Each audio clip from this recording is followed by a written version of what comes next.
Aduh, itu udah konyol gitu loh.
Assalamualaikum warahmatullahi wabarakatuh. Selamat siang semuanya.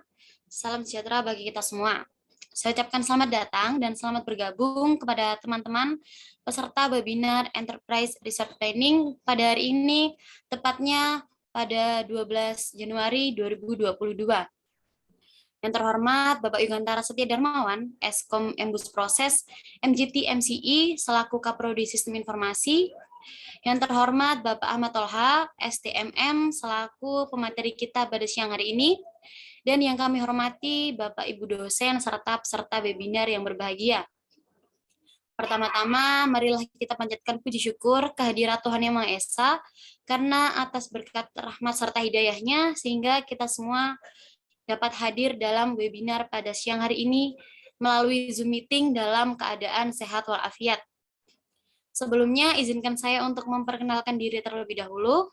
Saya Sakalifatus Sukna, mahasiswi Sistem Informasi Angkatan 2020 yang akan memandu acara webinar pada siang hari ini. Oh ya, agar webinar dapat berjalan dengan baik, buat teman-teman bisa menyalakan kameranya dan menggunakan virtual background yang telah kami kirimkan melalui WhatsApp group ya. Selanjutnya, izinkan saya untuk membacakan susunan acara pada siang hari ini. Acara yang pertama yaitu pembukaan, acara yang kedua yaitu foto bersama, acara yang ketiga penyampaian materi webinar ERP, acara yang keempat sesi tanya jawab, dan acara yang terakhir yaitu penutupan. Memasuki acara yang pertama yaitu pembukaan. Untuk mengawali acara, mari kita berdoa sesuai agama dan kepercayaan masing-masing. Berdoa dimulai.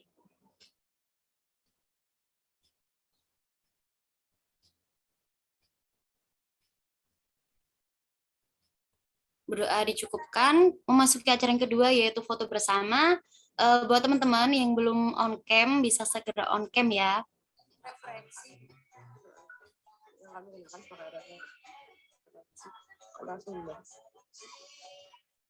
Berikut adalah daftar pustaka yang digunakan sebagai referensi.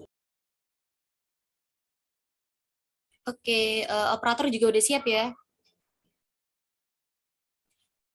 Aku hitung sampai 3 ya teman-teman. Yang pertama mungkin bisa formal dulu. 1, 2, 3. Oke, yang kedua bisa gaya bebas. 1, 2, 3. Oke, makasih teman-teman. Memasuki acara inti yaitu materi webinar ERP atau Enterprise Research Planning. Kali ini mengusung tema penerapan sistem ERP terintegrasi pada perusahaan yang akan disampaikan oleh Bapak Ahmad Tolha. Mungkin agar tidak berlama-lama, untuk lebih lanjutnya yaitu saya serahkan kepada moderator kita, yaitu Kak Rifki Nugroho. Kepadanya dipersilahkan.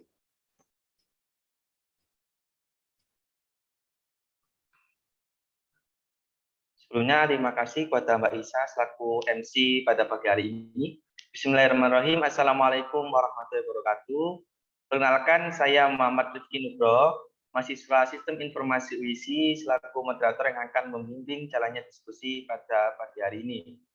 Yang saya hormati Bapak Ahmad Tolha, STMM selaku VP Digital Solution PT Sisi yang akan menjadi pemateri pada webinar ERP pada hari ini. Yang saya hormati Bapak Kaprodi Sistem Informasi, Bapak Yogandara Setia Darmawan, Eskom Empus Proses MGT MCI. Yang saya hormati Bapak Ibu dosen Sistem Informasi UISI dan juga peserta webinar yang saya cintai dan saya banggakan. Marilah kita panjatkan puji syukur kehadirat Tuhan Yang Maha Esa atas karunia-Nya kita dapat berkumpul di Zoom meeting ini dengan keadaan sehat walafiat tanpa kurang suatu apapun. Sebelumnya, saya akan menyapa Pak Ahmad Tolha terlebih dahulu. Assalamualaikum Bapak, bagaimana kabarnya hari ini? Waalaikumsalam, baik-baik.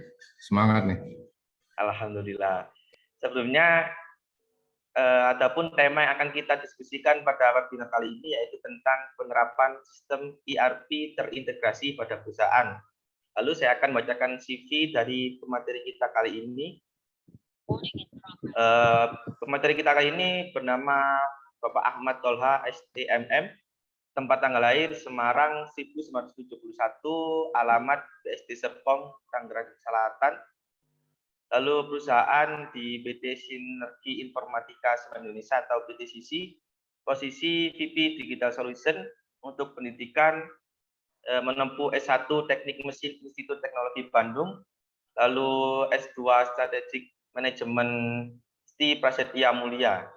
Untuk organisasi, beliau mengikuti forum TI BUMN sebagai Ketua Bidang Servis pada tahun 2018 sampai sekarang. Lalu juga ISAJA pada posisi Professional Member tahun 2021. Lalu pengalaman profesi beliau, yang pertama VP Digital Solution di PT Sisi pada tahun 2021. Beliau juga pernah menjabat VP Marketing di PT Sisi pada tahun 2020, juga pernah menjabat di GM of IT di PT Semen Indonesia pada tahun 2018 sampai 2019, lalu GM of Business Strategy di PT Semen Indonesia pada tahun 2018, lalu GM of Portfolio Management Office dan GM of Strategic Performance Management di PT Semen Indonesia pada tahun 2016 sampai 2017. Lalu Ketua PMO Implementasi IT Master Plan di PT Semen Indonesia pada tahun 2009 sampai 2013, dan juga tim penyusun peraturan Menteri Panduan penyusunan pengelolaan teknologi informasi Badan Usaha Milik Negara di Kementerian BUMN pada tahun 2012. Beliau juga pernah mengikuti sertifikasi profesi, yang pertama Certificate Governance of Enterprise Information and Technology pada tahun 2021 dan juga Certificate TOGAF 9.2 Foundation pada tahun 2021. Baik, dari Pak Tolha sendiri apakah sudah siap untuk menyampaikan materinya? Sudah, siap. Baik, jika sudah siap, kepada Pak Tolha waktu dan tempat kami persilakan. Terima kasih. Bismillahirrahmanirrahim. Assalamualaikum warahmatullahi wabarakatuh. Terima kasih nih adik-adik semua nih. Saya lihat masih muda-muda semuanya. Di bawah berapa ya? Masih di bawah 25 tahun semua kali ya? Oke. Baik. Terima kasih nih saya diberi kesempatan untuk bisa sharing gitu ya pengalaman. Kalau tadi yang disampaikan Mas Rifki kan cukup banyak pengalaman saya terkait dengan ERP, terkait dengan yang lain juga. Saya coba sampaikan beberapa hal yang barangkali bisa bermanfaat gitu ya buat teman-teman semua. Nanti ini secara ini banyakkan tingkat akhir atau tingkat awal teman-teman semua nih? Semester 5, Pak.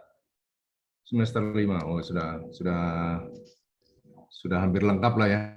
Apa? Ya. Pelajaran-pelajarannya ya.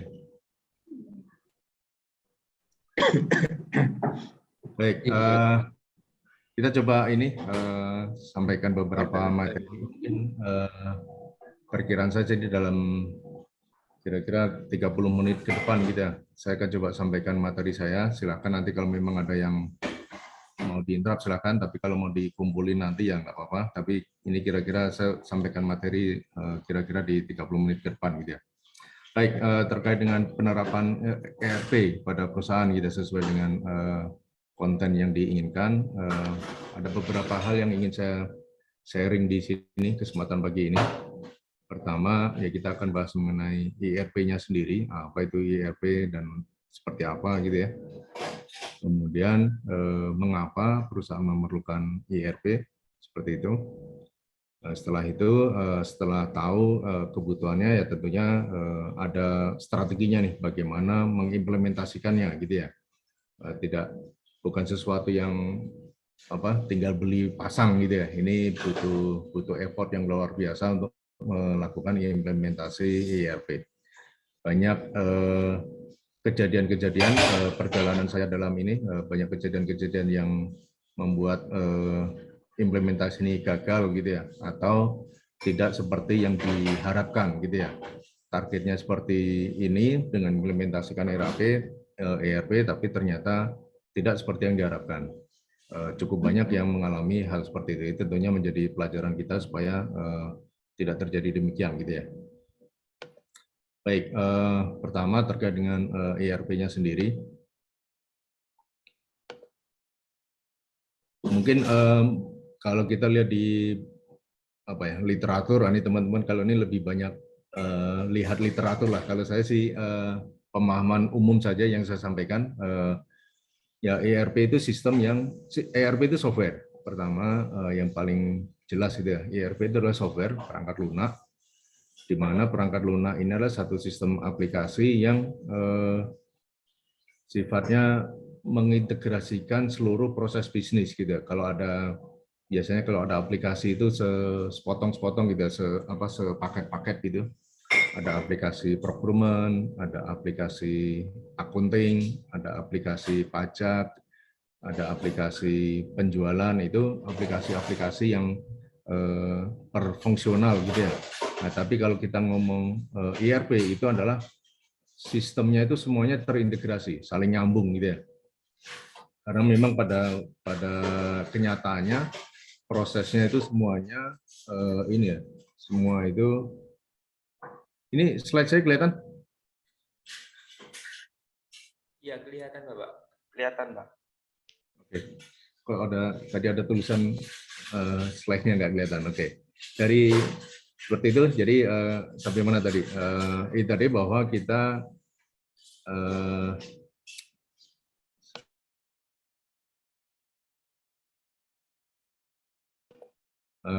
ya seperti itu. Jadi kita sistemnya betul-betul terintegrasi gitu ya. Sistemnya terintegrasi, tidak hanya sepotong-sepotong saja, menyambung proses di penjualan, nanti dampaknya ke keuangan seperti apa, sampai ke accounting, ke pajaknya, itu semuanya terintegrasi dalam satu sistem besar gitu ya. Jadi tidak hanya sistem yang sepotong-sepotong, itulah ERP gitu ya. Kenapa ini perlu sistem yang besar seperti itu? Ya karena pertama memang semuanya harus connected gitu ya, semua harus nyambung. Yang kedua ya ini untuk bisa membuat sistemnya lebih efisien gitu ya, daripada satu-satu nanti secara operasional IT itu nanti akan ada kesulitan untuk menyambung-nyambungnya gitu ya, kalau misalkan semuanya aplikasinya terpisah-pisah. Nah, kembali lagi ini definisi umum saja, ERP itu adalah aplikasi yang besar yang mengcover seluruh proses bisnis yang ada di perusahaan. Saya lanjut. Contohnya ini accounting gitu ya. Satu area accounting, ini prosesnya tidak hanya ngomong penjurnalan gitu ya. accounting itu justru model-model yang sekarang ya. Kalau misalkan sebelumnya accounting itu saya geser dikit, biar kelihatan. Kalau sebelumnya semua jurnal, semua transaksi itu dilakukan oleh orang akuntansi gitu ya. Misalkan orang ada melakukan penjualan, orang melakukan pembelian, datanya dicatat oleh orang penjualan, kemudian datanya dikirim ke akuntansi, lalu orang akuntansi yang bikin jurnalnya, akuntansi bikin pencatatannya seperti itu sistem-sistem model lama.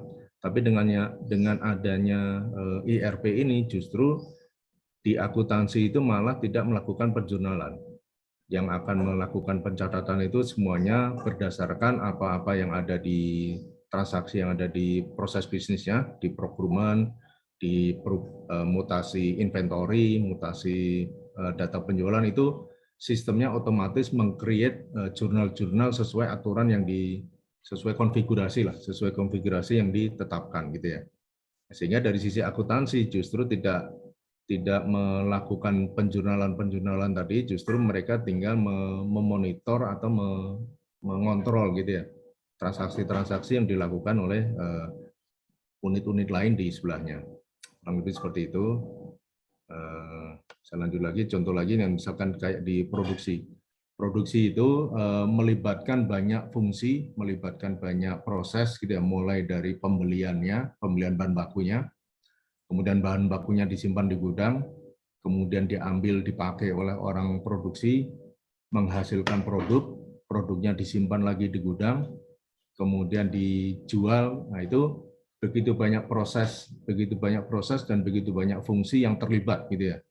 Nah, itu kalau masing-masing punya aplikasi sendiri, nah itu tentunya akan menyulitkan di dalam mengintegrasikannya gitu ya. Inilah salah satu keunggulan atau perlunya adanya IRP ini. Jadi IRP ini akan menyambungkan seluruh proses bisnis, seluruh transaksi antar fungsi, mulai dari orang procurement, beli barang, orang gudangnya, orang produksinya, orang penjualannya, itu semuanya status data inventory, baik inventory bahan baku maupun inventory produk jadi tadi ya, terus stoknya bertambah karena beli, stoknya berkurang karena dijual, karena dipakai, itu semuanya informasinya satu yang diakses oleh semuanya. Jadi tidak ada data versinya orang gudang, data versinya orang produksi, data versinya orang sales, itu nggak ada seperti itu.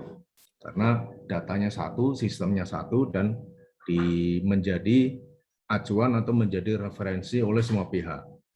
Seperti itu ya. Itu kurang lebih IRP itu seperti itu. Nah, salah satu contoh, saya geser lagi dikit. Salah satu contoh IRP gitu ya, dia memang banyak modulnya. Tadi secara proses end to end gitu ya, melibatkan semua fungsi, melibatkan semua pihak. Namun secara teknikal memang kita bisa lihat masing-masing itu ada modul-modulnya gitu ya. Modul produksi, modul sales, modul finansial seperti itu, modul aset, pengadaan, itu semuanya moduler tapi secara data itu semuanya nyambung dan terintegrasi. Bukan satu aplikasi yang terpisah-pisah yang bisa berdiri sendiri-sendiri gitu. Jadi betul-betul semuanya saling bergantungan antar modul ini. Namanya macam-macam, ada IRP, ada CRM, ada HR. IRP sendiri ada ini ya, yang membedakan antara IRP dengan CRM dan yang lainnya. Kalau IRP itu betul-betul sistemnya transaksi untuk internal gitu ya. Orang pengadaan itu melakukan pencatatan secara internal, orang akuntansi, orang keuangan, orang sales mencatat penjualan secara internal. Nah, kalau CRM ini transaksi yang melibatkan pihak luar, pihak di luar perusahaan gitu ya. Seperti customer ikut mengentry data, customer ikut mengakses data. Nah, itu area-area data yang memang boleh diakses oleh customer, area-area data yang memang boleh di-entry oleh customer langsung. Seperti itu. Nah, itu sistem-sistem yang memang memang bisa di-share, bisa diakses oleh pihak customer gitu ya. Beda dengan ERP itu betul-betul transaksi yang datanya fokus untuk kebutuhan internal saja dan tidak boleh diakses oleh pihak luar gitu ya. Tapi kalau CRM atau HR itu memang transaksi yang memang bisa diakses oleh customer. Kalau HR data yang boleh diakses oleh karyawan yang bersangkutan gitu ya. Bukan hanya data perusahaan yang istilahnya tidak boleh diakses oleh pihak luar. Seperti itu. Ini pengelompokan secara umumnya seperti itu. Kembali lagi untuk yang ERP itu datanya hanya untuk internal saja, untuk diakses oleh internal, dipakai oleh internal, orang lain tidak boleh akses, orang lain tidak boleh ngupdate gitu ya. Nah, kalau CRM justru memang ada area-area data yang kita minta customer-nya ngisi sendiri nih. Customer-nya ngisi sendiri, jadi ada pergeseran ya. Dulu ketika ada order gitu ya, lewat telepon atau lewat email atau lewat apa, itu kan yang mengentry ke sistem orang internal nih, orang sales internal. Oh, ini ada order dari Pak ini, ada order dari perusahaan apa, di-entry ke sistem oleh si staff kita di internal gitu ya. Nah, tapi ketika istilahnya orang melihat kenapa harus orang internal yang entry gitu ya, si customer aja boleh ngentry sendiri langsung gitu ya. Jadi dibuatkan satu portal di website, si customer bisa ngorder sendiri, tulis sendiri, sehingga begitu ordernya customer itu masuk, di entry, langsung menjadi data yang dianggap valid gitu ya, dianggap sah untuk ditindaklanjuti. Jadi tidak perlu lagi di entry oleh katakanlah admin pengadaan perusahaan di internal gitu ya. Nah, jadi itu memotong satu proses yang tadinya customer itu ordernya hanya boleh manual lewat email segala macam, takut salah entry atau apa biasanya gitu ya. Biar staff yang ngerti saja yang entry ke sistem, seperti itu, atau takut datanya nanti diacak-acak, datanya diakses, nggak boleh tahu gitu-gitu, seperti itu. Ini ada pergeseran-pergeseran. Kita perusahaan itu justru semakin melibatkan pihak-pihak luar untuk ikut mengupdate data gitu ya, sekalian gitu ya, daripada koordinasinya manual, kemudian harus ada staf internal yang mengentry data, mengisi data. Ini sekarang kecenderungannya dikolaborasikan, aksesnya diperluas, sehingga bisa di-entry langsung oleh customer, supplier juga seperti itu. Ketika barang sudah dikirim, tadinya kan barang dikirim, supplier ngasih dokumennya secara manual, nih barang sudah sampai, sudah dikirim, kemudian baru staf internal nanti akan mengentry data ke sistem gitu ya. Ini sekarang bergeser, ketika di trusted gitu ya, suppliernya sudah di trust, vendornya sudah kita trust dengan vendornya, vendor bisa ngisi sendiri, dan data yang masuk ke sistem itu dianggap benar dan menjadi menjadi acuan untuk tindak lanjutnya gitu ya. Jadi semakin melebar. Jadi awalnya ERP itu hanya sistem yang hanya untuk dikonsum atau dipakai untuk internal, tapi orang melihat ini semakin diperluas gitu ya.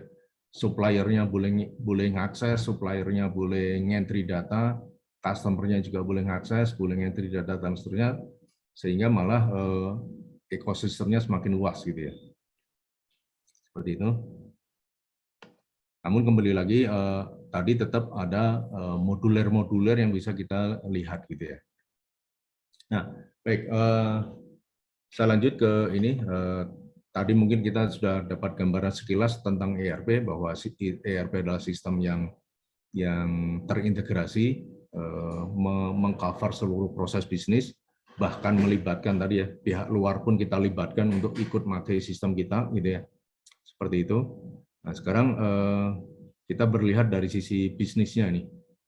Kenapa perusahaan melakukan perlu mengimplementasikan ERP gitu ya. Saya harus geser lagi.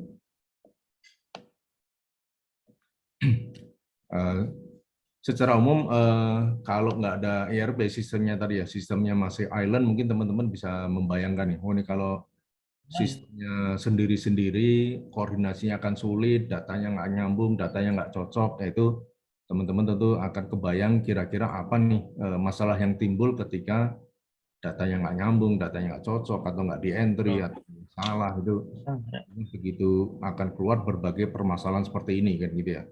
Target nggak tercapai, data nggak bisa dikontrol, laporan nggak bisa cepat keluar karena beda sistem, beda angka. Ini jadi bingung, ini mana nih yang dilaporkan gitu ya, mana yang dipercaya, mana yang benar, sehingga ada kesulitan di situ. Maka Itulah yang terjadi ketika sistemnya tidak terintegrasi gitu ya. Nah, beda dengan ini saya akan sambil ambil contoh case Semen Indonesia gitu ya, di mana Semen Indonesia itu melakukan implementasi IRP pada tahun berapa ya? Saya lupa. Tahun 2009. Tahun 2009 awalnya mungkin teman-teman juga sudah tahu Semen Indonesia itu tadinya adalah 3 perusahaan yang berjalan sendiri-sendiri, ada Semen Padang, ada Semen Gresik, ada Semen Tonasa. Masing-masing sebenarnya waktu itu juga masing-masing membangun ERP-nya sendiri-sendiri. Namun di 2009, di 2010 itu inisiatif dari holdingnya mau ERP-nya disatukan gitu ya. Jadi pada tahun 2009 seluruh ERP yang ada di Gresik, Padang, Tonasa itu disatukan. Nah, ini teman-teman bisa lihat hasil dari IT ya, memang implementasi ERP, implementasi teknologi bukan satu-satunya yang membuat performanya meningkat drastis gitu. Ada banyak hal gitu ya. Dari sisi produksi ada yang dilakukan, dari sisi sales ada dilakukan, semua ada program-program kerjanya gitu ya. Semua melakukan program kerja efisiensi, semua melakukan program kerja ekspansi dan seterusnya, termasuk IT yang mendukung itu semua. Nah, dengan semuanya berjalan sesuai dengan targetnya masing-masing, terharmonisasi, maka menghasilkan satu kinerja yang luar biasa kalau kita lihat gitu ya, case-nya Semen Indonesia ini.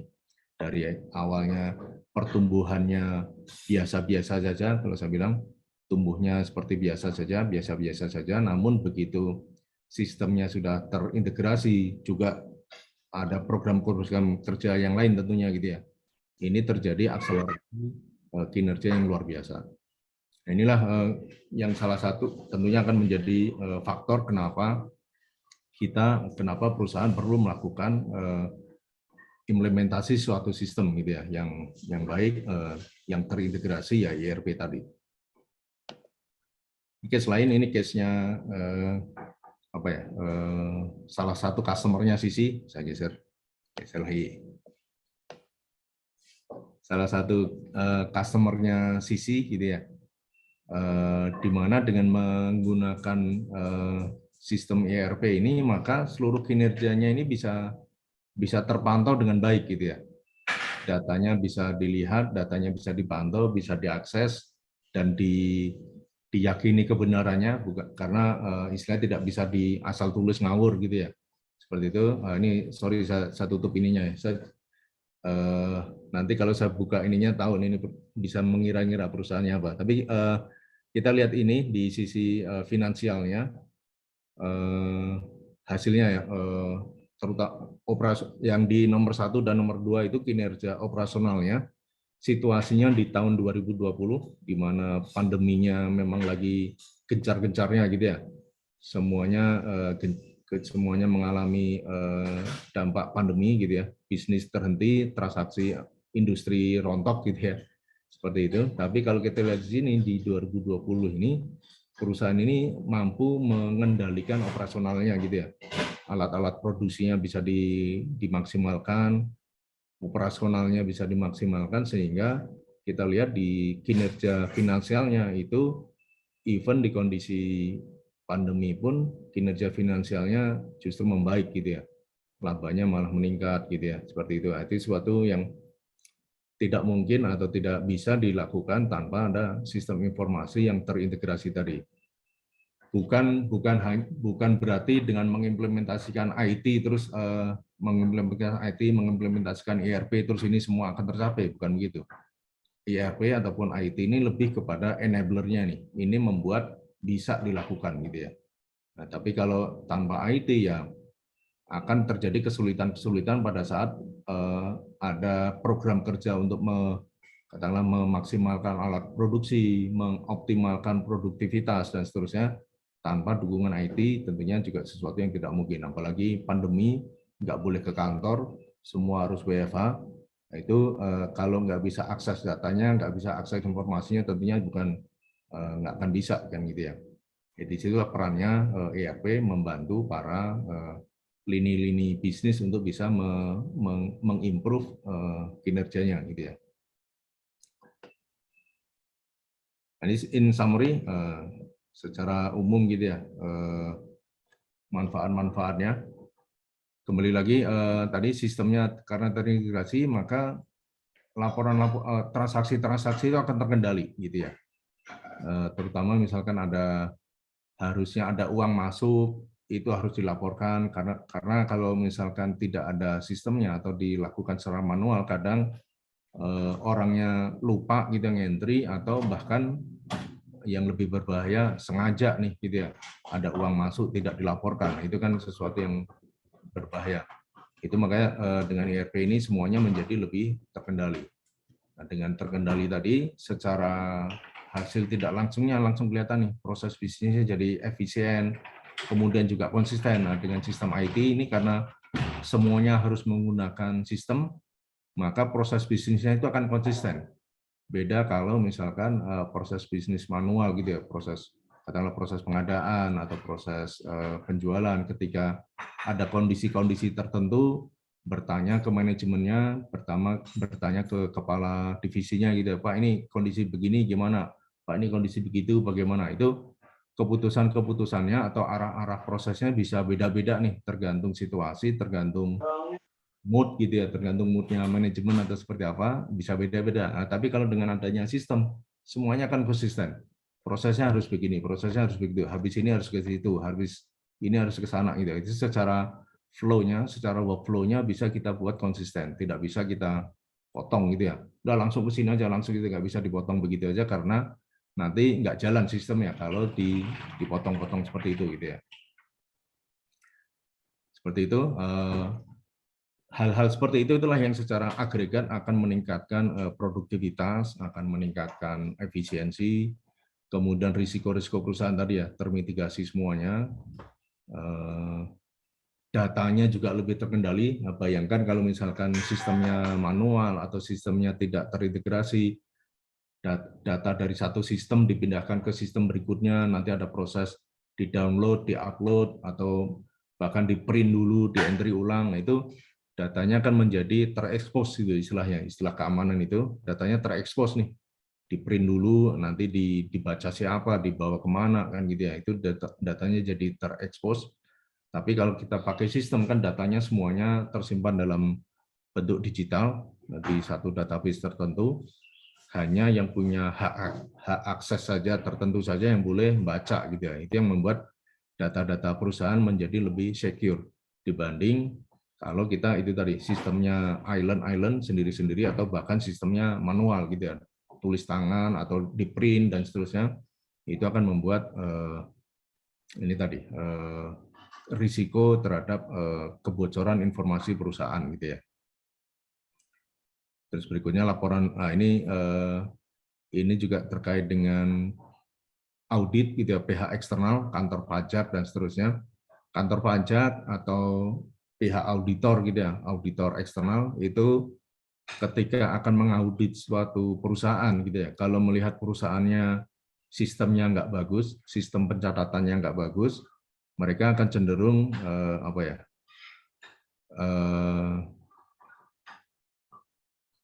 cenderung nggak percaya dulu gitu ya, buktikan bahwa ini benar gitu ya. Itu karena dianggap sistemnya masih bisa diacak-acak, sistemnya masih bisa datanya masih bisa dimanipulasi seperti itu. Kantor pajak ataupun auditor itu akan melihat secara lebih detail, secara lebih dalam gitu ya.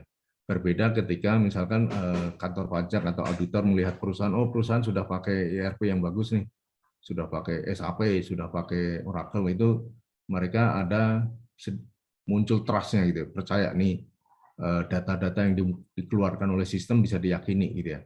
Tapi kalau sistemnya ini masih manual dan seterusnya, laporan-laporan yang disajikan oleh perusahaan biasanya akan diceknya berlipat-lipat gitu ya, 3 kali, 4 kali dan seterusnya.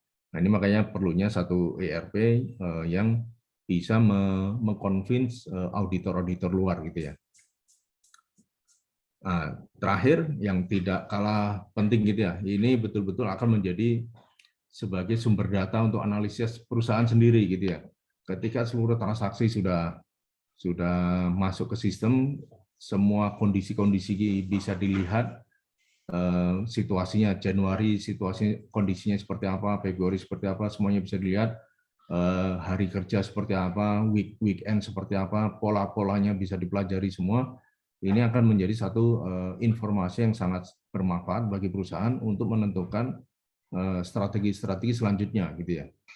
Kalau tidak ada datanya, hanya ngira-ngira saja gitu. Oh ini peak season-nya di bulan apa, ininya low season-nya di bulan apa, belinya di hari kerja atau di weekend. Nah itu kalau tidak ada datanya itu istilahnya kan bisa membuat keputusan perusahaan bisa salah gitu ya. Makanya transaksi-transaksi ini penting, begitu semuanya sudah tercatat, data yang sudah terkumpul berapa bulan atau bahkan berapa tahun, ini bisa dianalisa, dievaluasi untuk menentukan langkah bisnis strategi perusahaan selanjutnya. Ini kurang lebih manfaat-manfaat ERP ya, yang tentunya tidak hanya ini, masih banyak lagi. Seperti itu, ini yang teringat di saya aja, saya tulis semua, kira-kira seperti ini manfaatnya. Dan ini tentunya balik lagi nih,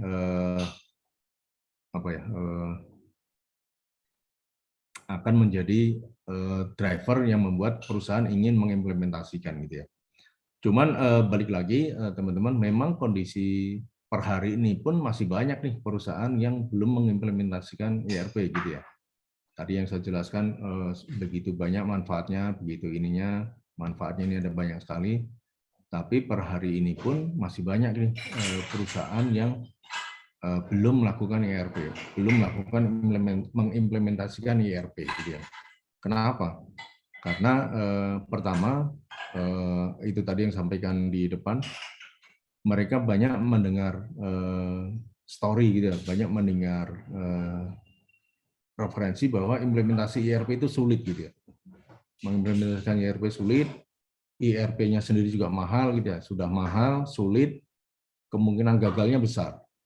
Itu yang membuat perusahaan-perusahaan ragu-ragu atau belum bersegera gitu ya, tidak bersegera untuk mengimplementasikan sistem ERP ini. Karena itu tadi. Sementara kalau kita sampaikan, ini manfaatnya macam-macam seperti ini gitu ya. Tapi ya faktanya sampai hari ini masih banyak yang belum mengimplementasikan ERP. Nanti kita lihat seperti itu. Nah, ini contohnya dashboard-dashboard tadi, informasi-informasi yang akan menjadi informasi yang penting untuk bisa menjadikan tadi ya perusahaan menentukan langkah-langkah selanjutnya ketika seluruh datanya kita analisa gitu ya. Jadi selain ERP ini fungsinya sebagai mengontrol transaksi supaya konsisten, supaya benar, supaya nggak ada salah, tidak ada kecurangan, seperti itu juga hasilnya itu kita analisa, bisa dianalisa untuk bisa menentukan strategi perusahaan selanjutnya. Seperti itu ya. Oke, saya lanjut dulu ke tahapan implementasinya. Saya minum dulu. Haus.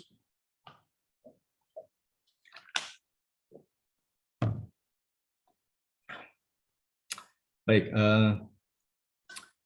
ini tadi, ini hal yang cukup kritikal teman-teman mengimplementasikan ERP ini, karena implementasi ERP bukan sesuatu yang barang istilahnya beli plug and play gitu, beli tinggal pakai gitu, bukan seperti itu. Banyak hal yang harus terlibat di sini, terutama orang gitu ya, orang-orang yang akan menggunakan ERP nanti. Nah, dari sini biasanya perusahaan yang sudah berjalan gitu ya. Ini case-nya perusahaan yang sudah berjalan, bukan perusahaan baru gitu ya, startup, bukan perusahaan baru, tapi ini sambil case perusahaan yang sudah berjalan. Sebelumnya mungkin sudah punya sistem informasi, tapi sepotong-sepotong gitu ya, punya procurement punya sistem sendiri, akuntansi punya sistem sendiri, dan seterusnya, masih island-island seperti itu. Nah, ini journey mereka, journey customer kita untuk melakukan implementasi ERP itu akan melibatkan banyak pihak gitu ya. Pertama pihak IT sendiri yang mengelola sistem informasinya, ada sistem informasi yang sudah existing ada di sana gitu ya, sekarang berjalan, sekarang dipakai seperti itu dengan segala kekurangannya gitu ya, tapi itu yang dipakai oleh perusahaan saat ini. Ini perlu kita lihat semua nih, kondisinya seperti apa, kira-kira memang punya manfaat sejauh mana gitu ya, itu akan kita perhitungkan ke depannya akan kita apain gitu ya, kurang lebih seperti itu. Yang berikutnya lagi, yang lebih utama lagi tentunya dari level top manajemennya dulu nih. Top manajemen sendiri bagaimana melihat sistem ERP ini. Kalau tadi ya manfaat-manfaat ini memang manfaat-manfaat ini memang apa ya clear gitu ya di manajemen. Kadang manajemen sendiri ada staff IT atau siapa mempresentasikan gitu ya, manfaat IT seperti ini Pak, ceritanya bersemangat gitu katakanlah, tapi kadang top manajemen ataupun direksi nggak melihat begitu kan gitu ya. Gini untuk melakukan kontrol saya nggak butuh IT, untuk produktivitas mungkin itu tadi tim marketing saja dikejar lebih dalam, tim produksi digenjot lagi produktivitasnya, checklist yang diperbaiki tanpa melihat ini nggak perlu IT nih, cuman ini saja untuk keamanan informasi itu tadi ya. Mungkin mereka nggak melihat IT sebagai sesuatu yang penting. Ini akan menjadi tantangan gitu ya. Nah, ini yang kembali lagi kita akan lihat di sini. Manajemen sendiri punya view atau punya arah seperti apa nih terhadap IT. Jadi kalau manajemennya belum atau tidak melihat IT itu sebagai tools yang penting ya, maka biasanya mereka masih istilahnya old style gitu ya. Mungkin nggak tahu nih teman-teman mahasiswa ini ketemu nggak orang-orang seperti itu. Kalau di generasi saya masih sering ketemu orang seperti itu, masih seneng old style gitu ya, kayak lama, nggak perlu IT, nggak perlu sistem gitu ya, seperti itu. WA nggak dijawab, maunya ketemu gitu, maunya kita menghadap ya, seperti itu. Masih ada orang-orang seperti itu. Nah, itu yang harus kita hadapi gitu ya.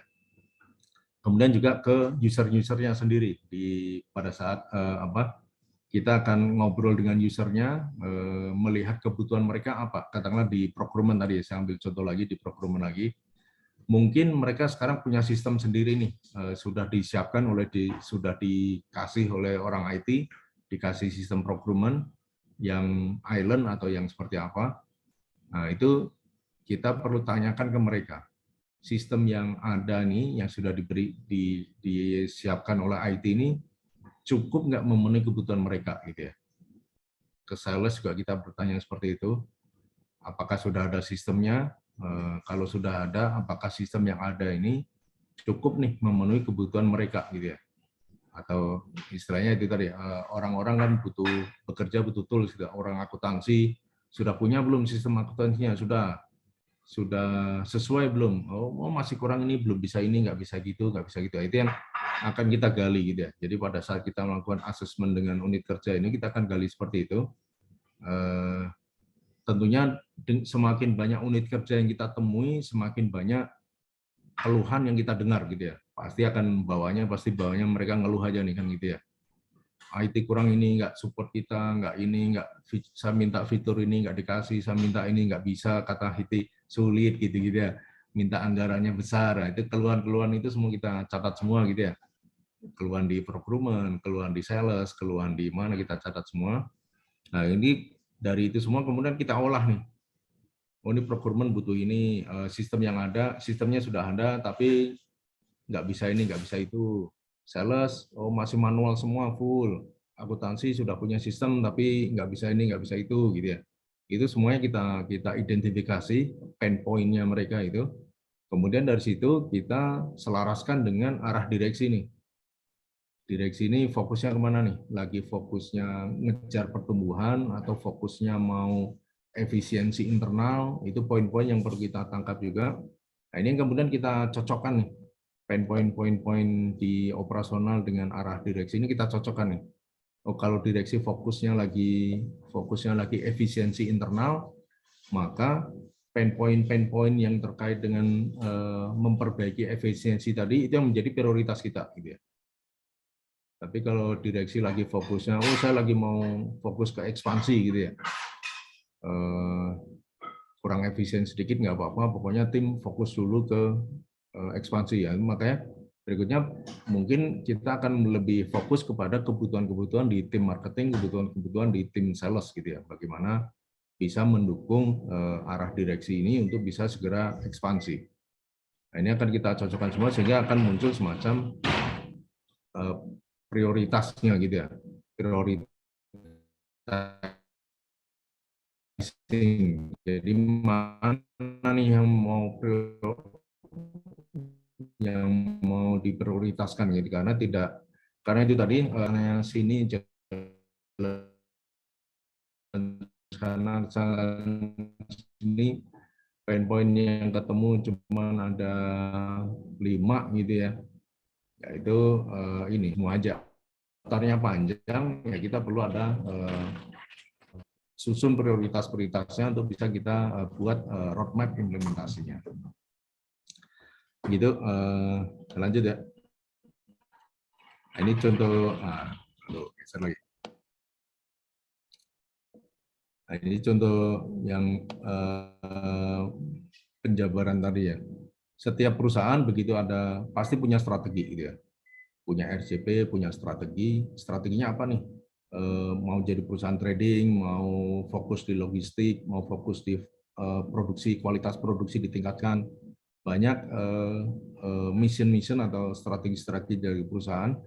Dari setiap strategi itu akan memunculkan program kerja gitu ya. Fokusnya kita mau membesarkan penjualan domestik.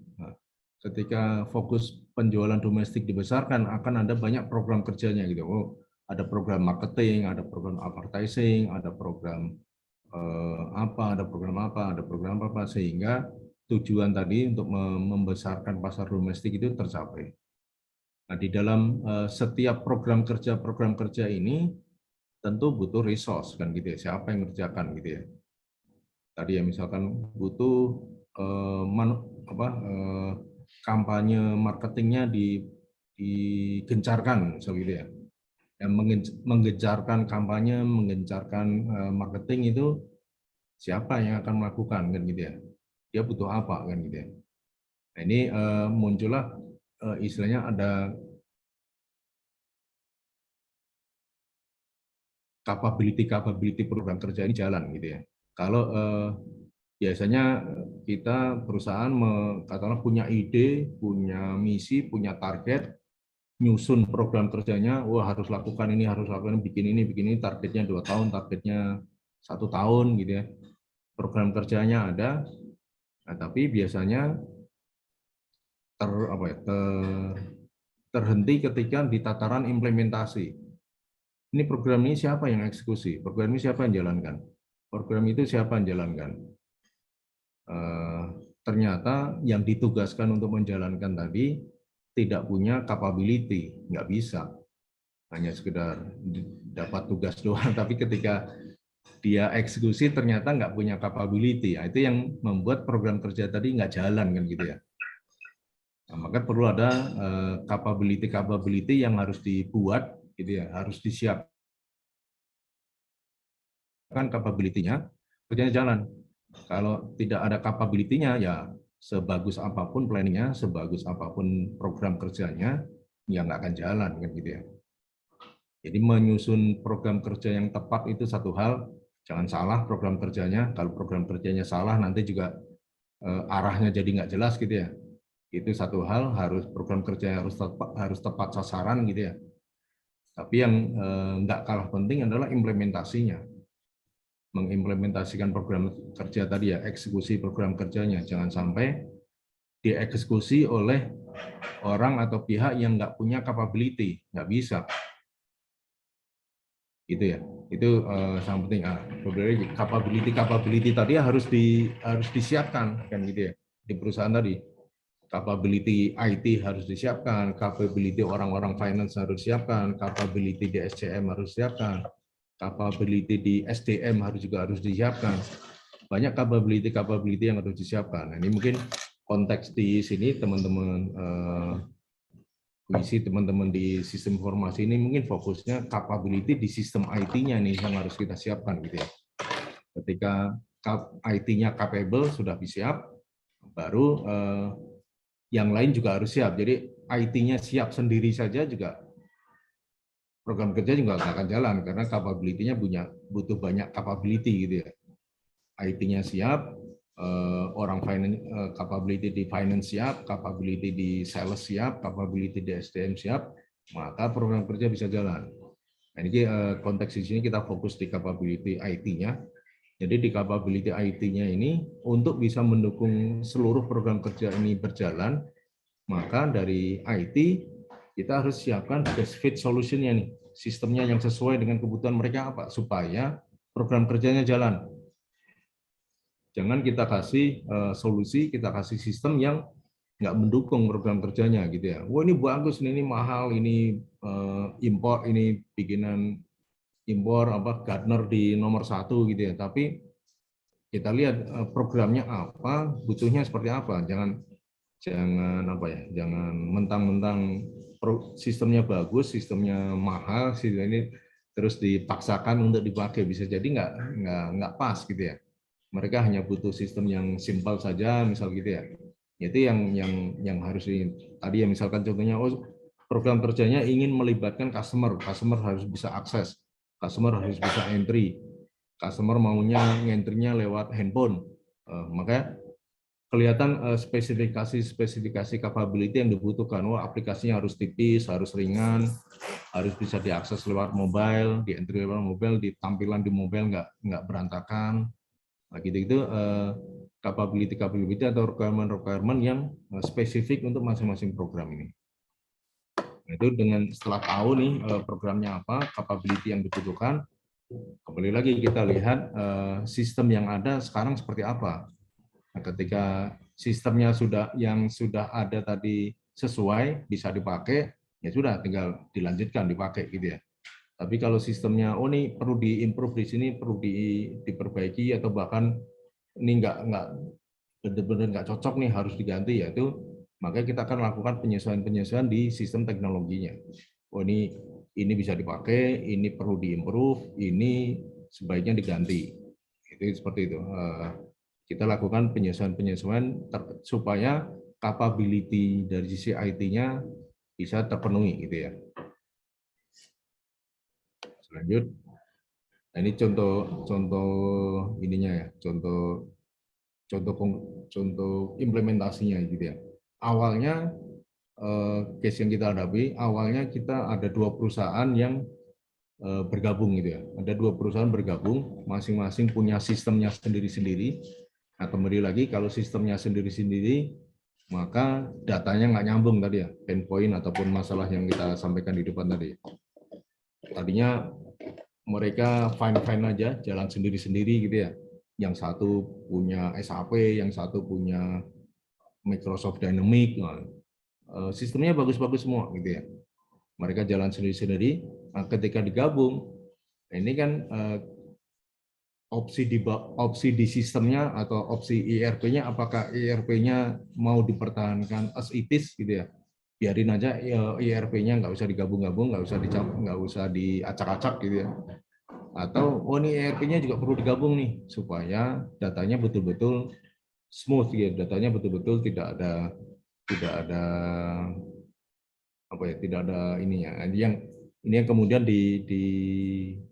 diminta atau disepakati gitu, setelah diskusi bareng-bareng gitu ya, supaya oh ya ini kita perlu sistemnya disatukan aja karena lebih banyak manfaatnya dibandingkan repotnya gitu ya. Seperti itu, karena lebih banyak manfaatnya, mereka sepakat untuk dijadikan satu, yaitu baru satu kesimpulan gitu, atau baru satu kesempatan. Jadikan satu itu berikutnya milih nih, satu nih yang mana nih kan gitu, apakah yang SAP atau Dynamics seperti itu. Nah, itu juga perlu ada kajian-kajian teknis yang lebih detail lagi seperti itu. Ini case di mana tadinya sudah jalan sendiri-sendiri, mereka fine-fine saja dengan sistemnya sendiri-sendiri, enjoy. Tapi ketika ada dinamika perusahaan digabung atau di merger, ini case-nya kayak Semen Indonesia waktu itu, diarahkan untuk ya udah sistemnya satuin aja gitu ya. Nah, dengan sistemnya satu ini semuanya menjadi lebih lebih terintegrasi seperti itu. Itu kurang lebih seperti itu. Itu yang salah satu mungkin yang menjadi faktor-faktor kalau misalkan poin-poin ini tidak digarap dengan teliti, tidak digarap dengan serius gitu ya, itu memang potensi gagalnya akan besar gitu ya. Dan ini kegagalan di sini dampak biayanya luar biasa. Itu yang kembali membuat banyak customer-customer, banyak perusahaan-perusahaan yang sampai hari ini pun belum atau tidak melakukan inisiatif-inisiatif implementasi ERP ini. Nah, ini implementasi yang supaya menghindari risiko kegagalan tadi ya. Ini tahapan-tahapan implementasi yang perlu kita garap mulai jauh-jauh hari sebelum kita mau bicara implementasi ERP-nya nih. Jauh-jauh, jadi masih jauh nih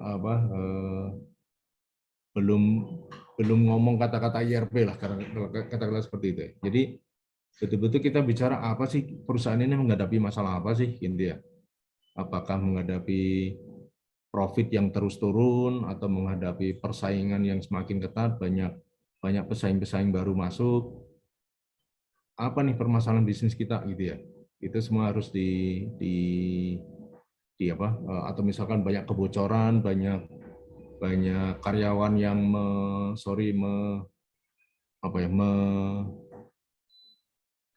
menjadi tikus di dalam lumbung lah, kira-kira seperti itu gitu ya. Ada mungkin seperti itu, memanfaatkan ini, di cheating sedikit di situ. Nah, itu apa nih masalah kita, masalah perusahaan itu apa, itu yang perlu digali gitu ya, sehingga yang kemudian diskusi berikutnya, apakah masalah-masalah tersebut bisa selesai dengan implementasi ERP. Perlu memang oke, masalahnya ini sepakat, tapi apakah solusinya dengan implementasi ERP nih? Kalau ada masalah lain, ada masalah terus solusinya nggak harus implementasi ERP, yang ya berarti memang bukan itu ya. Jangan dipaksakan gitu ya, harus implementasi ERP nih, kayak gitu ya. Betul-betul harus digali kita punya masalah apa, dan diskusi apakah ERP menjadi solusi gitu ya. Nah, itu ada diskusi-diskusi tersebut, kita perlu rumusan, bisa dari top manajemen, bisa dari staff IT yang punya pemikiran seperti ini, atau bisa dari teman-teman di bisnis yang punya pemikiran seperti ini. Tidak harus dari top manajemen, semua komponen di dalam perusahaan bisa punya ide atau bisa punya punya ide-ide seperti ini, punya kajian-kajian seperti ini. Nah, setelah ada nih melihat sudah terlihat nih, oh ya nih, kita permasalahannya di sini, kita permasalahannya di situ, kita bisa merumuskan dengan tepat gitu ya, bisa mengidentifikasi masalahnya dengan tepat gitu ya. Memang ini masalahnya, root cause-nya ada di sini, kemudian memang solusinya salah satunya dengan ERP, implementasi ERP tadi. Nah, itu baru kita mulai istilahnya kampanye di internal, gitu, di internal perusahaan.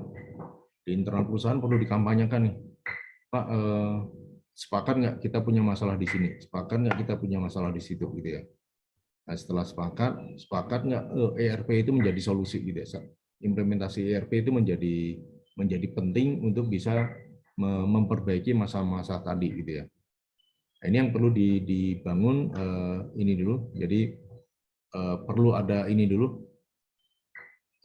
Ini nomornya nomor 1 semua. Nanti saya berbagi. Jadi setelah ada dukungan ini penting banget itu tadi ya. Karena kalau nggak ada dukungan seperti ini, nanti pada saat di tahap-tahap selanjutnya kita nggak dapat dukungan, ya nanti butuh anggaran nggak disetujui, butuh orang itu tidak disetujui, dan seterusnya. Itu akan membuat prosesnya jadi terkatung-katung gitu ya. Ini perlu banget, kalau memang belum ada kesepakatan, belum ada yang mendukung, ya istilahnya jangan dipaksakan gitu ya, jangan dipaksakan untuk melakukan implementasi ERP. Kita masih perlu berputar-putar dulu di sini, sense of urgency-nya, kemudian dukungan dukungan-dukungan dari key stakeholder-nya ini, yang kunci-kuncinya gitu ya. Itu setelah ini cukup, baru kita masuk ke step berikutnya nih. Kita mulai announce nih, tahun depan kita akan implementasi ERP atau apa gitu. Kita mulai tujuannya ini segala macam itu kita mulai mulai dibuka gitu ya ke ke perusahaan menjadi program kerja yang direncanakan secara clear gitu ya. Kalau yang pertama di atas tadi itu masih sifatnya masih diskusi-diskusi aja, membangun urgensi, membangun mencari dukungan dan seterusnya. Baru di tahap communicate ini kita sudah membuat menjadi program kerja yang konkret gitu. Kita akan implementasi ERP, tahapnya selesainya kapan gitu ya. Nah, baru proses selanjutnya itu lebih bergulir dengan ini ya. Nanti dari situ akan ada eksekusi tadi tergantung tadi ya. Kalau kompleks ya kita bikin bertahap, kalau memang simpel kita bisa sekaligus. Kemudian perubahan-perubahan yang akan muncul harus kita kelola dan seterusnya. Kemudian kita evaluasi bagaimana hasilnya, tadi akan kita bikin bertahap. Ketika hasilnya sudah seperti yang diharapkan, maka perlu di-stabilize istilahnya gitu, dijadikan sebagai SOP baru, dijadikan sebagai acuan baru gitu. Ini kurang lebih tahapan-tahapannya. Ada beberapa solusi sistem ERP yang bisa memberi ini ya, termasuk Korka, ini solusinya Sisi. Ini ada beberapa hal yang itu tadi secara sistem ini baru dari sisi teknologinya ya. Sistemnya bisa diimplementasikan, kompleksitinya nggak tinggi gitu ya. Fiturnya cukup lengkap, tapi balik lagi sebenarnya yang paling kunci di sini adalah di tahap nomor 3 di atas ini gitu ya. Mulai dari urgensinya, kemudian dukungan untuk implementasinya. Setelah itu sepakat, permasalahannya disepakati, rencana implementasi ERP juga disepakati, step berikutnya bisa banyak, bisa milih ERP-nya yang mana, ini yang mana, kapan dieksekusi, siapa eksekusi, itu sifatnya sudah level teknikal lah kalau menurut saya gitu ya. Memilih softwarenya yang mana, siapa yang eksekusi itu sudah level teknikal.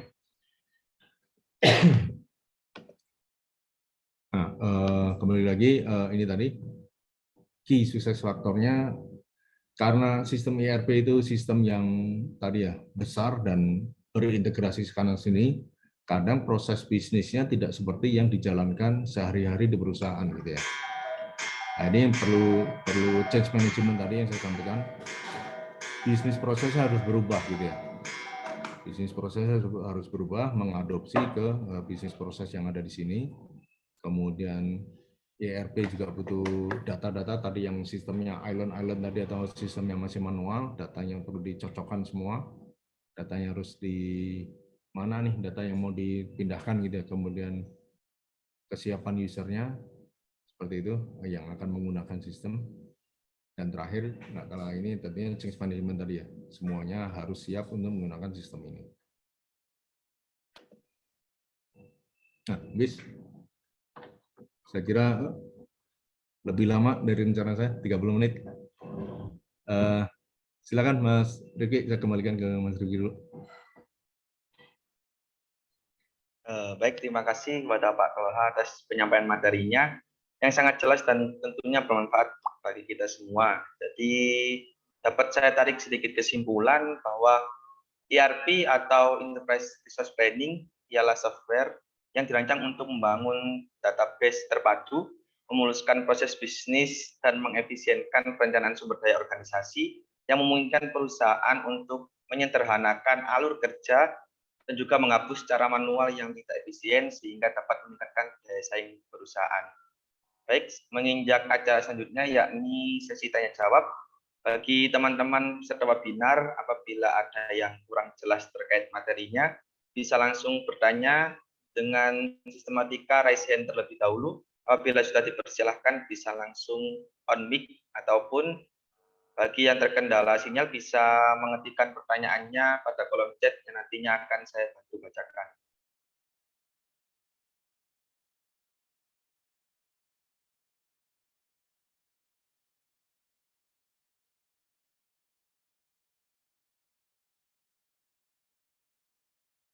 Di sini ada Mas Rizky.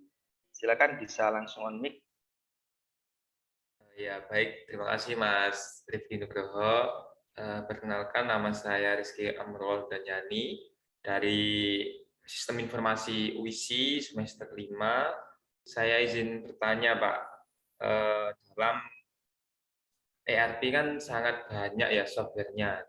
Terus yang saya ingin tanyakan, kalau semisal perusahaan itu ingin menerapkan sebuah ERP, nah itu kita itu melihat spesifikasi software ERP-nya tersebut atau sesuai dengan kebutuhan perusahaannya, Pak. Dan yang terakhir, yang kedua ini mungkin di ERP kan tools-nya juga banyak sekali ya, Pak ya. Ada apa namanya, accounting, ada modul material juga. Nah, itu diterapkan semua atau hanya beberapa saja, Pak? Mungkin seperti itu, Pak. Baik, terima kasih Mas Rizky atas pertanyaannya. Mungkin Pak Tola bisa langsung menjawab. Ya, terima kasih. Memilih ERP memang ini ya, setuju tadi banyak sekali ERP yang dipasarkan. Saya kira ERP apa ya, kembali lagi faktor-faktor di dalam mengimplementasikan ERP itu cukup banyak gitu ya. Jadi tidak hanya melulu soal softwarenya gitu ya. Software ini software ERP gitu ya. Nah, tadi yang Mas Rizky sampaikan tadi kan software ERP banyak nih dijual gitu ya. Dari yang murah sampai yang paling mahal gitu ada gitu ya. Softwarenya banyak yang jual. Seperti itu. Cuman sebenarnya yang perlu menjadi perhatian kita semua bahwa mengimplementasikan ERP itu faktor atau keberhasilan di dalam mengimplementasikan ERP itu apa ya, soal software itu sebenarnya kalau saya bilang hanya memberi kontribusi 20-an% gitu ya. Apakah nggak salah pilih software gitu ya. Kalau misalkan salah pilih software itu sebenarnya tidak membuat terus kita gagal mengimplementasikan ERP gitu ya. Jadi kembali lagi software itu sesuatu yang menurut saya jangan terlalu menjadi concern banget gitu ya. Oh, softwarenya pilih yang ini. Justru yang penting balik lagi nih. Lihat di slide yang ini bahwa kunci sukses faktornya itu ya readiness kita gitu ya. Readiness untuk mengubah proses bisnis gitu ya. Kemudian datanya, kemudian kesiapan usernya, dan yang terakhir change manajemennya. Nah, ketika softwarenya software satu dan software kedua tentu ada bedanya. Kata softwarenya harus begini nih prosesnya. Nah, sepanjang kita ikuti prosesnya gitu ya, sebenarnya boleh dibilang ya nggak salah pilih gitu ya. Ketika kita pilih software A itu berarti prosesnya harus begini, kalau software B prosesnya caranya begini, yaitu masalah model atau masalah cara yang ada di software tadi gitu ya. Yang penting tujuan dari prosesnya itu tercapai gitu ya. Bahwa beda step, beda cara, beda ini ya yaitu varian dari inilah ya. Tapi poinnya kan yang penting sampai nih tujuannya gitu ya. Nah, itu yang perlu menjadi perhatian banget gitu ya.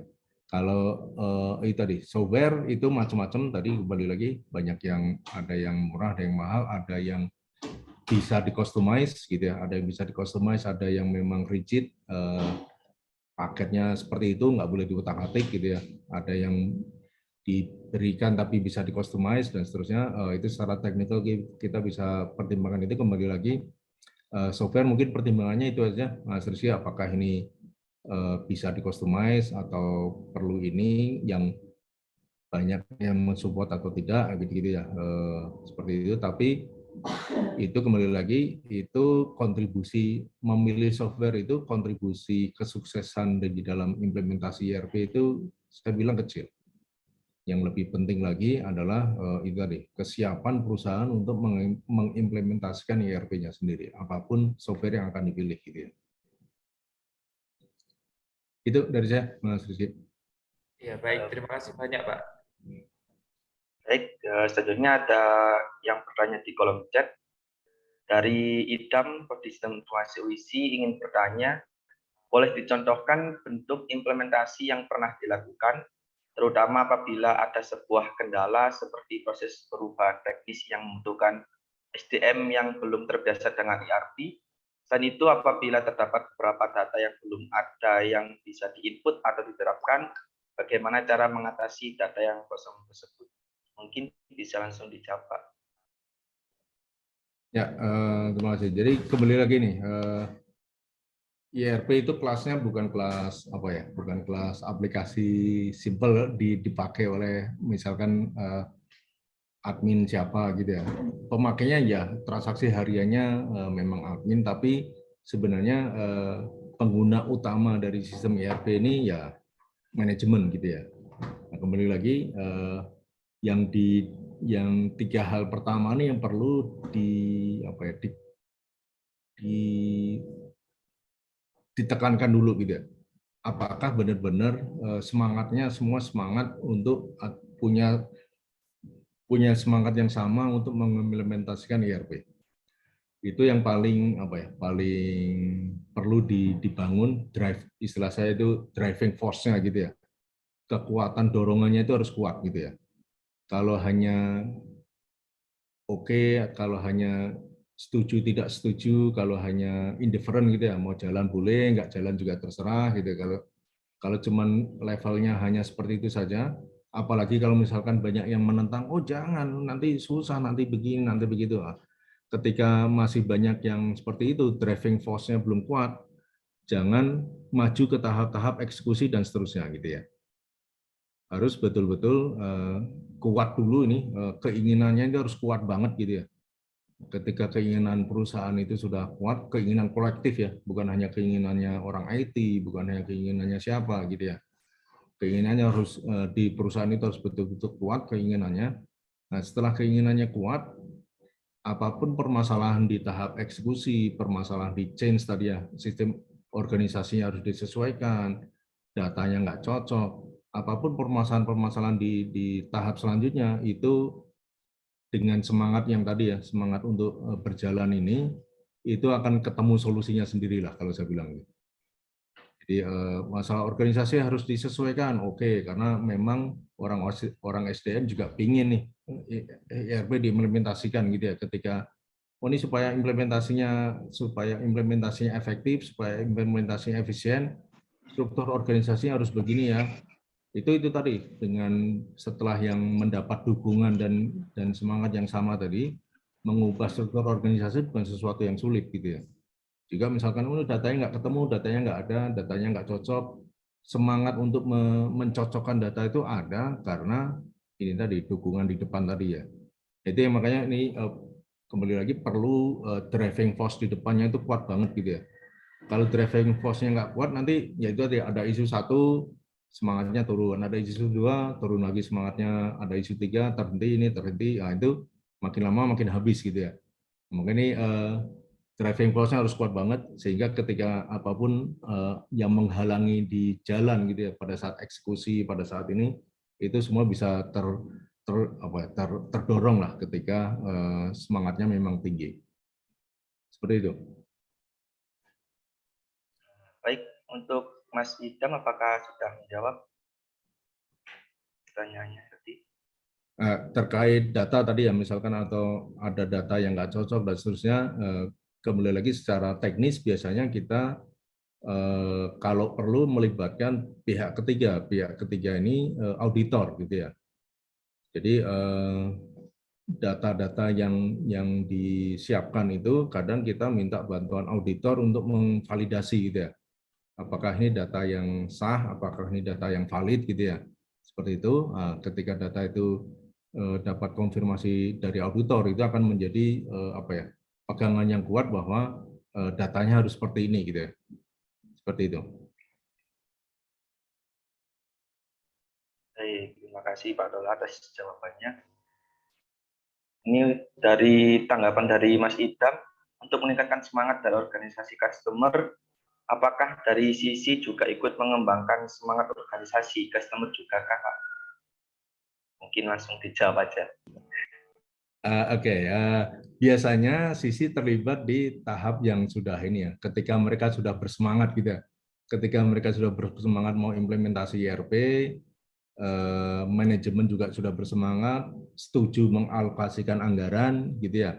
Nah, itu kan baru tim mereka mulai bergerak nih mencari softwarenya yang mana tadi gitu ya, mulai siapa yang bisa bantu, software mana yang mau dipakai. Nah, itu biasanya mulai bertanya-tanya ke sisi di tahap itu gitu ya. Seperti itu. Jadi tidak pada saat menjadi provokator gitu ya, menjadi provokator perusahaan perlu ERP atau tidaknya, tapi biasanya kita mulai diundang gitu ya. Mulai diundang ketika dari perusahaan sendiri merasa sudah siap atau merasa sudah ingin untuk mengimplementasikan ERP.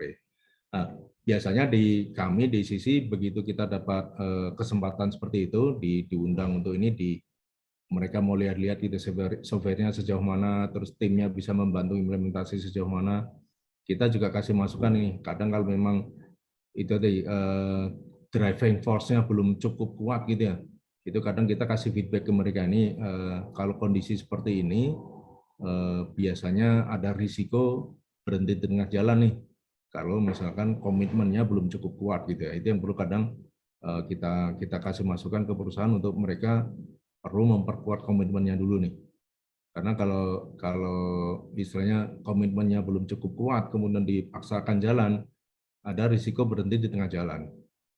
Ketika ada isu, oh ini harus diubah, ini harus diganti, orang-orang yang terlibat ribut gitu ya, nggak mau berubah gitu ya. Saya nggak mau diubah, saya nggak mau ini, saya nggak mau ini, saya nggak mau itu. Nah, itu ketika itu tadi karena masih mengamankan kepentingan masing-masing gitu ya, belum punya semangat yang sama untuk sama-sama memperbaiki ya. Itu yang kadang bisa deadlock di situ gitu ya, nggak mau berubah, nggak mau ini, nggak mau itu. Nah, ketika driving force-nya nggak cukup kuat ya, nggak cukup kuat untuk mendorong tadi ya halangan-halangan di jalan tadi gitu. Baik, gimana tadi Mas Idam? Ya, terima kasih. Lalu ada pertanyaan selanjutnya dari Mas Erwin, Prodi Sistem Informasi, mohon izin bertanya, dari beberapa tools ERP yang ada, tools mana yang paling sering diterapkan pada perusahaan? Apakah ada kriteria tools tertentu untuk menyesuaikan dengan perusahaan terkait? Bisa langsung dijawab, Pak. Kalau software ERP yang di dunia ini paling laku SAP namanya. Itu produk Jerman gitu ya. Produk Jerman, SAP itu paling laku. Yang nomor 2 itu Oracle, tapi Oracle itu secara ininya nomor 2, tapi nomor 2-nya jauh di bawah gitu ya.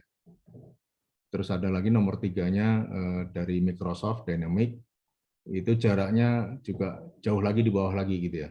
Seperti itu. Sisanya ada banyak yang sifatnya apa ya, penggunanya relatif nggak banyak gitu ya. Ada beberapa seperti itu. Kalau kriterianya itu balik lagi ke ini. Sekarang lebih banyak dari apa ya? Biasanya seperti ini. Tadinya sistem yang ada itu memang kebanyakan dibangun oleh tim internal perusahaan gitu ya, tim IT internal perusahaan seperti itu. Biasanya yang gitu-gitu apa ya? Ketika kebutuhan user makin banyak, ingin ini yang sudah dibuat sebelumnya itu mau dikembangkan ini dan itu, tim IT-nya nggak cukup resource gitu ya, seperti itu. Nah, itu biasanya mulai melihat ke kebutuhan ERP tadi. Jadi yang sesuai tentunya ERP yang bisa memenuhi kebutuhan tadi ya, memenuhi apa gap-gapnya tadi. Ini sistem yang ada nggak bisa gini, sistem yang ada nggak bisa itu gitu ya. Nah, ketika gap-gap itu bisa dipenuhi oleh ERP yang dilihat, saya kira mereka akan cukup tertarik untuk menggunakan ERP tadi sebagai alternatif mengganti sistem-sistem yang ada. Seperti itu. Selebihnya itu bicara teknikal. Selebihnya istilahnya ada selera gitu ya. Kadang kan sama-sama butuh kopi, ada kopi yang harganya 10.000, ada kopi harganya 50.000 gitu, tapi sama-sama kopi kan gitu ya. Nah, seperti itu, faktor-faktor lain bisa ikut bermain di situ. Itu sih. terima kasih. Untuk Mas Erwin, apakah sudah terjawab? Baik Pak, terima kasih atas jawabannya, sangat membantu. Terima kasih Pak. Baik, terima kasih. Untuk pertanyaan selanjutnya ada dari Rafael Calvin dari Prodi Sistem Informasi. Pak, saya ingin bertanya apakah perusahaan harus selalu rajin mengupgrade ERP-nya? Lalu apakah ada kemungkinan proses bisnis pada ERP versi baru berbeda dari versi yang lama meskipun dalam satu vendor yang sama? Serta hal-hal apakah yang harus dipertimbangkan sebelum perusahaan mengganti atau mengupgrade sistem ERP-nya? Bisa langsung dijawab Pak Tolha. Ya, ini yang jelas perusahaan itu harus dinamis gitu ya. Perusahaan katakanlah 2015 kemarin punya strategi ini, punya strategi itu, proses bisnisnya begini, proses bisnisnya begitu, kemudian didukung dengan ERP yang available waktu itu, misal gitu ya. Di 2020 ini, pertama jangan lihat ERP-nya dulu, tapi dari sisi perusahaannya sendiri harus berubah, gitu ya. Kalau perusahaan business as usual gitu, kalau saya bilang ya, 2015 begini kerjanya, 2020 masih akan begini juga kerjanya. Nah itu perusahaan itu nunggu mati lah kalau saya bilang, karena persaingan luar biasa gitu ya. Perusahaan harus selalu bergerak gitu ya, harus selalu melakukan perubahan-perubahan, harus selalu melakukan inovasi-inovasi. Tanpa perubahan, tanpa inovasi, ya perusahaan nunggu bangkrut, nunggu mati aja itu. Nah, kembali lagi itu tadi yang menjadi drivernya atau yang menjadi concern-nya adalah itu perusahaannya sendiri harus dinamis nih, jangan melakukan proses yang itu saja, jangan nggak berubah gitu ya, harus berubah 2 tahun sekali direview, harus ada inovasi, harus ada improvement.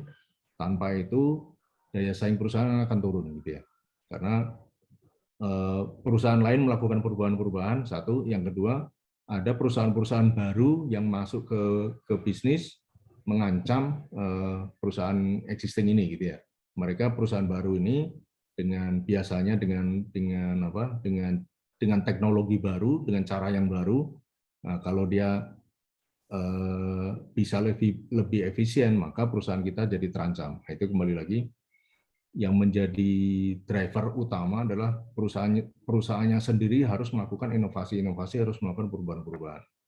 Nah, berikutnya dengan inovasi-inovasi dan perubahan-perubahan tadi itulah yang membuat kebutuhan sistem IT-nya berubah nih, gitu ya.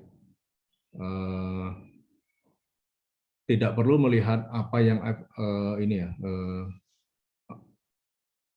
jangan lihat dari sisi IT-nya dulu, poin saya itu.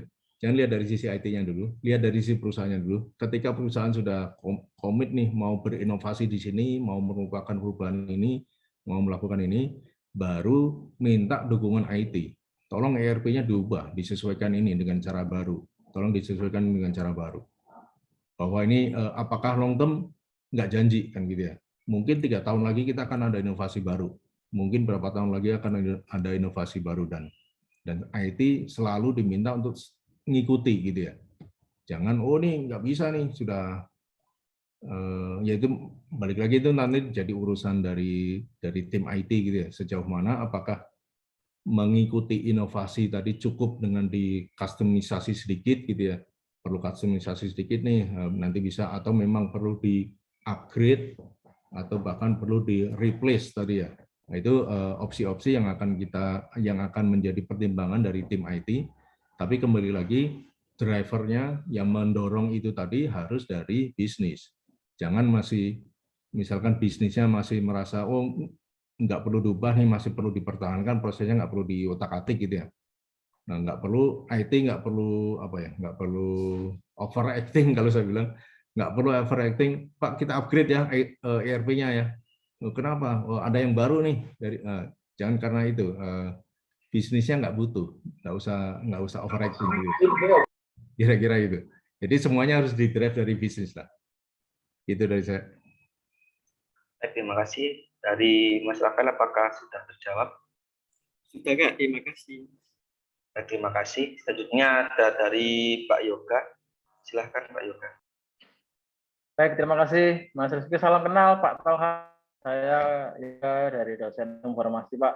Sebelumnya kami ucapkan terima kasih banyak atas waktunya atau kebenaran untuk sharing dengan kami mahasiswa. Ini juga teman-teman bulan Pak semester ini kan ada mata kuliah IRP juga, sehingga ini harapan kami kan bisa menambah khasanah atau wawasan teman-teman juga ini di sini.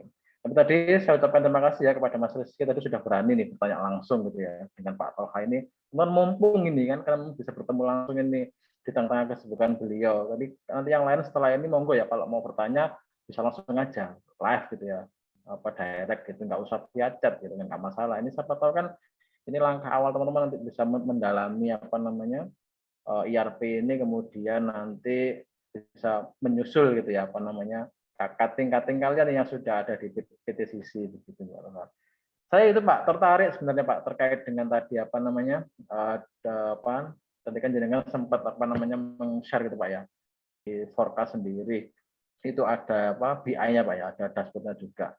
Itu mungkin bisa sekilas apa namanya dijelaskan mungkin Pak dari sisi forecast pertama apa sih Pak bedanya forecast apa namanya ini dengan yang ERP yang lain terutama yang open source itu Pak ya misalkan.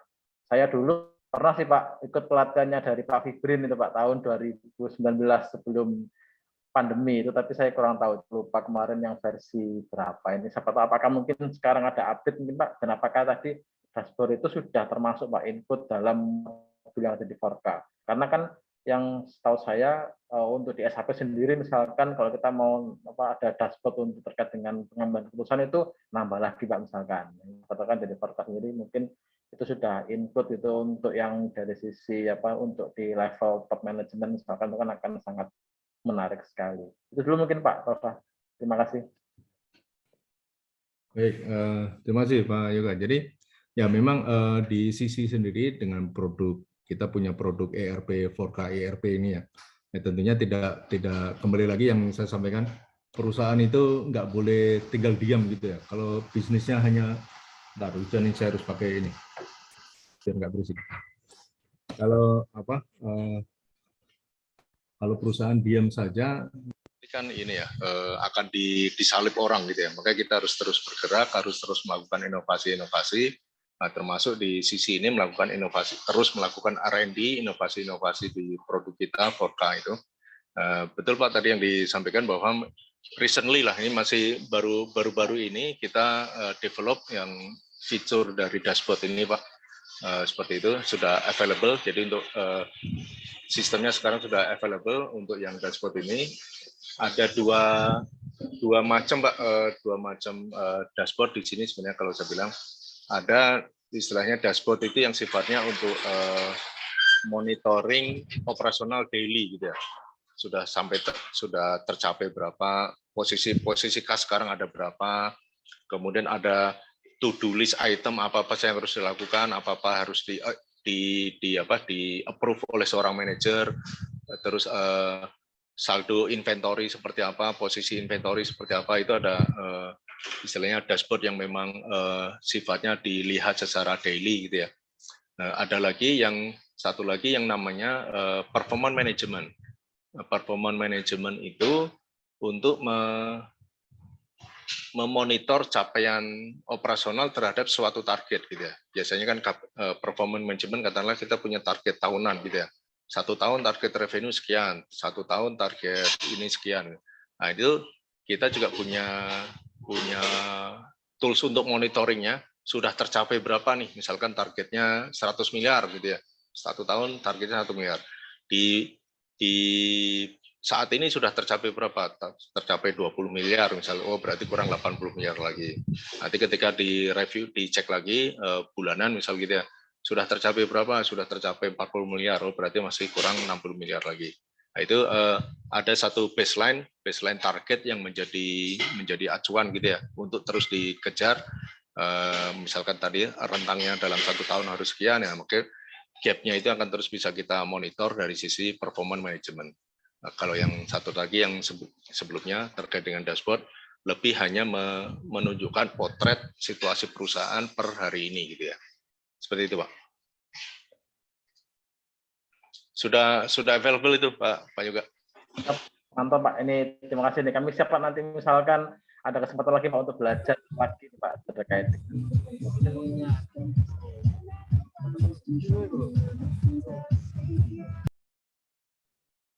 Baik, terima kasih. Ini juga ada pertanyaan dari kolom chat dari Bagus Prodi Teknik Logistik, dan pertanyaan berbicara tentang user training, apakah bisa saja terjadi human error ketika melakukan training? Lalu bagaimana kita untuk mencegah hal tersebut? Mungkin bisa dijawab, Pak. Ya, user training kan biasanya gini Pak, kalau user training, ya user kan selalu dinamis gitu ya. Kadang kan orang dirotasi pindah kemana, atau ada yang berhenti, atau ada yang masuk lagi. Ya memang selalu harus ada regularly user-user ini akan ada kebutuhan untuk di training gitu. Tidak hanya pada saat awal implementasi saja. Jadi memang kita perlu selalu reguler itu ya. Kadang ada yang sifatnya bahkan sekedar refreshment gitu ya. Tadinya sudah bisa tapi tetap perlu kita panggil lagi untuk kita training lagi untuk refreshment.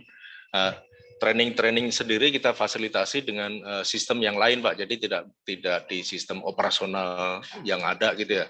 Takutnya itu tadi salah entry dan seterusnya.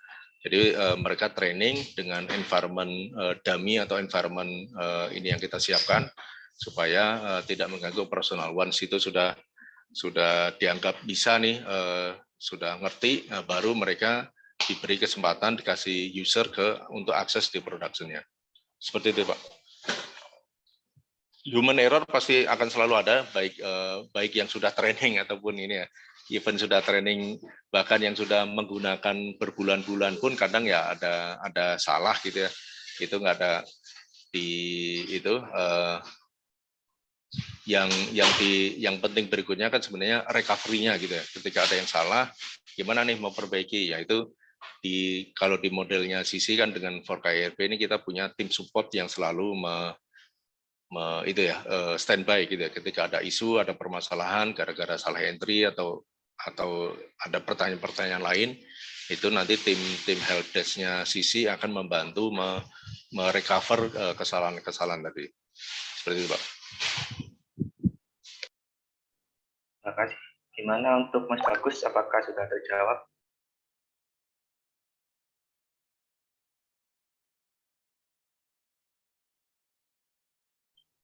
Terima kasih. Juga untuk mengingatkan teman-teman peserta yang sudah join bisa mengisi link absensi yang sudah berada di kolom chat ya.